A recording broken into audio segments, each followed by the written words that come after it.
Welcome into Arsenal Report, and I know some people are not thrilled with yesterday's performance, but never, ever, ever complain about 3 points at Old Trafford. Do you know how few times in my life that we've gotten 3 points at Old Trafford? Only 6 times in the Premier League era. This is just the second time, even since Arteta has been here, that we've won at Old Trafford.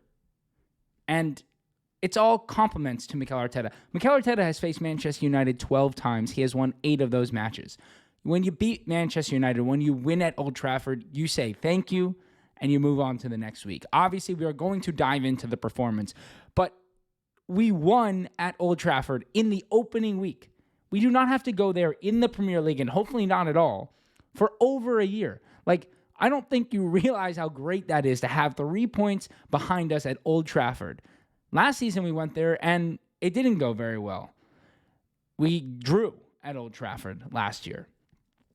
Getting 3 points at Old Trafford, no matter how you get it, is fantastic. And yes, there are plenty of things we could improve on. But again, this is a team who have rarely won when they don't deserve to. So to win when you don't deserve to win at Old Trafford, and on top of that, I know I just mentioned don't deserve, but from a statistical basis, we lost the XG battle. How many times do you think we won a match last year in which we did not beat our team on expected goals? Once. One singular time. Now, the chances of that happening again this year, especially considering we've already done it once, are incredibly low. There's so many positives to take from winning at Old Trafford. Huge, huge result. You know what? The players stood up for it. Clearly, there was a bunch of players who were not fully fit. Declan Rice was clearly not fully fit. He wasn't running. He was pretty much completely immobilized at times. He couldn't catch up to anyone. It wasn't the Declan Rice we know. He didn't ball carry. He didn't show himself to the ball a lot. Clearly, he's dealing with a little injury. I mean, the fact that he even got taken off in a match at Old Trafford, you would never see that if he was fit. Seems as if he actually, from what I've been told, did not have an entirely full preseason training regimen because he was dealing with some personal stuff. So it'll be a little while till he's fully up and ready to go. But credit Mikel Merino. Mikel Merino is actually really strong, in my opinion, when he came on in those last 15 minutes or so. He came in on the 82nd and went to the 97th. So it was really strong performance from him and shows, listen, there's not a huge spot for Merino, but he's really quality squad depth, as we've seen already in the past year, and he's going to fill in. Saliba and Gabriel, they weren't at their best on the ball, but the two of them are just a brick house wall. They just do not let anything by them. They just get in the way of everything, and they just showed that you don't have to be technically the best every time you play if you're that good of a defender. David Raya, obviously, with a man of the match, a couple of great saves at the end, a couple of really good ones in that first half. He made one tiny mistake on the ball, but made up for it, and just overall smart play. And I think this didn't get talked about a whole lot, but as you can see at the end of matches, it's going to be a little different now that goalkeepers can't just fall on the ball and sit on it for 30 seconds. Because it'll be a corner kick that's awarded. So we continuously had to play long, and David Raya did a really good job of getting the ball high, up a couple of times and turned almost into goal-scoring opportunities in stoppage time. So really just a smart player overall from David Raya. And we'll just keep going through some of the performances here. Ben White. Ben White just doesn't seem fit and confident. He just isn't the Ben White that we saw in 22-23 and 23-24 at all. He just really doesn't seem to be playing to his strengths. He doesn't seem to be getting on the overlap. He's not nearly the defender we've seen in the past. He just doesn't seem, ever since what happened with him in the England squad, that and the injuries, it's just been a tough road for him. So I hope he gets back onto it, but it's clear that Jurrien Timber is still our starter. Zubimendi. I thought Zubimendi was okay. I think there's a little bit of a speed and physicality to the Premier League that obviously can't be replicated in the preseason. And going to Old Trafford for the first match of your Premier League career, that was a tough one for him. And speaking of first Premier League experience, Victor Gyökeres, listen, he was not great. I'm not going to sugarcoat it. I think he struggled most frequently in his decision-making, which to me is a little bit worrying, but also just shows a little signs of maybe nerves. Every time he got the ball into the channel, or that one time he got almost on his own one-on-one counterattack, he seemed to rush his decision-making, didn't take his time, get his head up, and make the play that was obvious. He just kind of scuffed it, and seemingly his whole body seemed rushed. Now, that makes sense. He was getting jeered from the very first minute from Manchester United fans for turning them down this summer. It's his first Premier League action. He didn't have a full preseason. I'm not going to overreact to it, but the way I see it right now is we go to Anfield in 2 weeks. So I might need to see Kai Havertz start the next two matches, including the match at Anfield. Kai Havertz looked really strong when he came on, in my opinion. He looks like a totally different player, and I think his ball retention and his pressing are going to be key for that Liverpool match. So I wouldn't be surprised to see Havertz start at least at Anfield, but you may want to start him next week too, so that he can get himself into full match fitness to potentially play that full match if need be. But I'm not giving up on Gyökeres after one match. I've seen a lot of people giving up on him. That's obviously ridiculous. And honestly, it's funny because next week's match at home against an easy opposition, it's probably a good chance for Gyökeres to get off the mark. But you got to be looking forward to Anfield as well.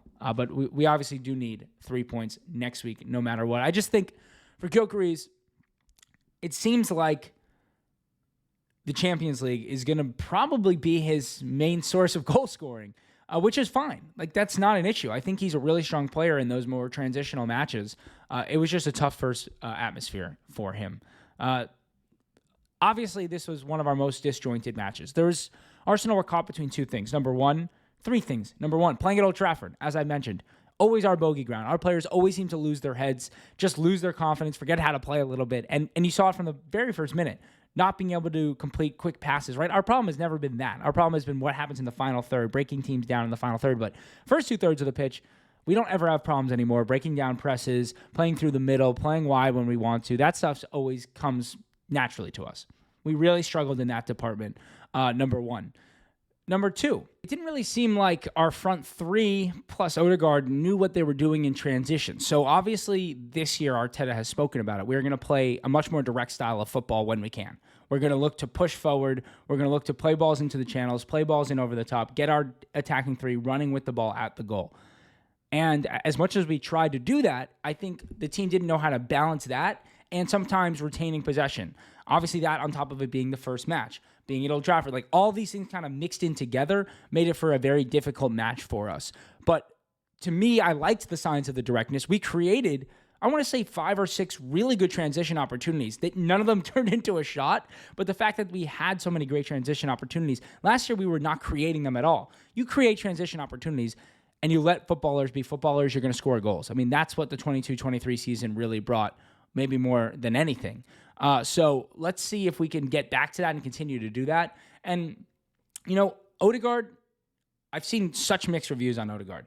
Some are saying he was one of our best performers. Some are saying he was one of our worst. And I think it's one of those where everybody was really poor. And Odegaard did all the simple things really, really well. Of all of our players, maybe more than anybody, him and I guess Calafiori as well, did the simple things really strongly.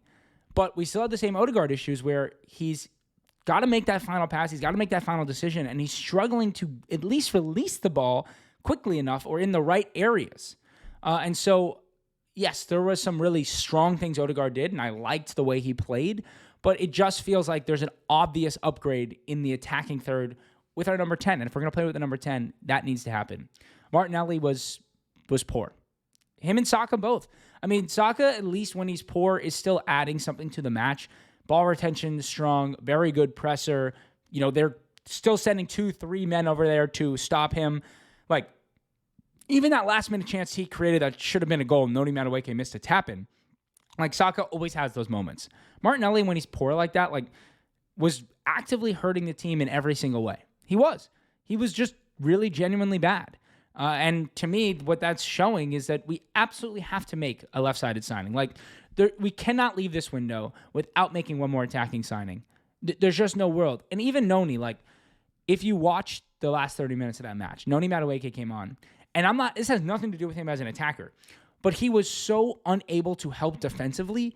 There's no way Arteta is trusting him to start every match at left wing. Our wingers are asked to do a lot of defensive work. Noni Madueke is not comfortable with that at this moment. So, yes, Rodrygo is the type of player you could sign and, okay, you shift things around, but you're not shifting things around for Madueke. Eze is a little bit more comfortable defending than Noni Madueke. I just don't see a world in which Noni is our starting left winger for 40 matches. You absolutely have to go make a left-sided signing. Eze and Rodrygo are there for the taking. Eze has put off this Tottenham transfer. He wants Arsenal. There was rumors that he had already told Crystal Palace he's leaving for Tottenham, and he's not going to play this weekend. Guess what? He started and played. So, to me, that means that he is still pushing for Arsenal. Arsenal needs to get this over the line. This is Arsenal Report, daily updates on everything Arsenal, tactics, transfers, Games, matches, stories, anything, it's here. Hit the subscribe button, and we'll talk to you tomorrow.